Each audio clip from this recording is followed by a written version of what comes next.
Hey guys, what's up? Today you're gonna learn how to use a sloshing machine, so go ahead and crank up that Splatoon.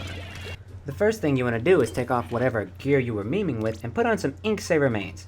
Ink saver mains and ink refill ups. That will make it so you can chuck as many of these washing machine vortexes as you possibly can. You might be thinking, hey, it has to hit twice to get a kill, so why not just go with damage up? Well, it's never gonna hit less than twice to kill, so that's one thing. But the hitbox is pretty nice, so I mean, you want to throw out as many of those busted hitboxes as you can. A common misconception about the sloshing machine is that it's basically like a blaster.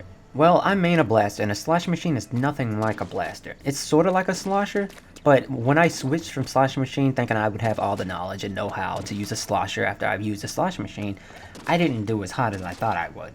So I wouldn't even say that it's a hybrid of both. The only thing it has in common with the blaster, in fact, is the ink spread. And because when you shoot it, the ink vortex splashes on the ground, and it looks like you shot a blaster shot.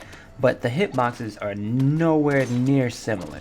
The only thing about hitting that they have in common is that nice, sweet sound you get when you hit somebody straight in the face with it. The hitbox is more like a V or a drill shape, where it's narrow at the very end, where if you hit somebody with it, it makes the crit sound. But as you go back, it spans out in a V. Like that swirling thing around it is actually a hitbox, and it doesn't show on the ground the width of the hitbox. It only shows you where the end of it was going. The ink spread only shows the width of the tip of the vortex, and then when the tip hits the ground, it splashes up. That's what you see. You don't actually see the little swirl around the end is not shown when you throw it. As far as specials and subs go, Splat Bomb Rush is pretty decent. I mean, it's a solid special. You can throw it all around. It's great for splat zones. I think it's pretty good on Rainmaker and pretty good on tower control. So yeah, you got some great pressure there with the splat bombs and the Splat Bomb Rush. Alright, so we're going to talk about the negatives of the sloshing machine first.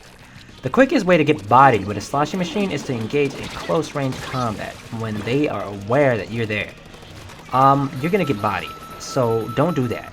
The firing rate on the sloshing machine is a little slow, and the fact that it does at least a 2-hit kill, that's not a good recipe for close range combat. Now, if they are already weakened, you see them like running around in your own ink, yeah, you know, you can go engage them, why not?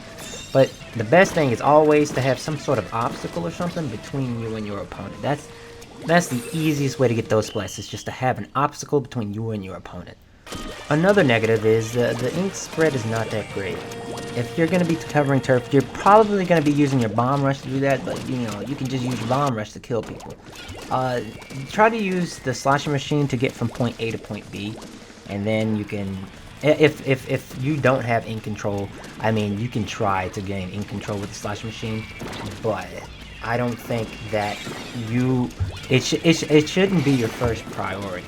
In my opinion, it shouldn't be your first priority rather than making a path for you and your teammates. Okay, it's time for the positives. I think I've said this more than enough times, but the hitbox on this thing is glorious. Like, there's some times that you'll be throwing this thing and you would think you didn't even hit the guy, but you hear a small and you're like, oh, I must have grazed them, and then you hit it again and you hit it again and they blow up. It's like 30 million miles away, but you still kill them and it feels great. Now, don't get overconfident with it, but there's a bit larger of a margin of error that you can have with the sloshing machine. Also, obstacles are your best friend. Ledges, cliffs, things that are in the way, splash walls. Like, you can just throw the vortex over all of these things and hit them. It's great. It's not something you can get with a straight shooter unless you're shooting like way up in the air and you're waiting so long for the bullets to fall. But no, with the sloshing machine, especially like paired with the echolocator or point sensor, there's actually a sloshing machine with the point sensor. If you pair it together like that, I mean, everything that's behind a wall is gonna get killed. All you have to do is aim at the ring. It's like shooting basketball. You just aim at the ring and try to hit it with the tip of the vortex. It's pretty easy finding safe spots just to kill people. It's just easy. If you know someone's really high up, you can just throw the shot up and it'll arc down. It's great. So that just about wraps it up for the Sloshing machine. If you have any questions or want to leave any comments about what you think is a good tip or two about the Sloshing machine, just leave it in the comment section below. Peace out.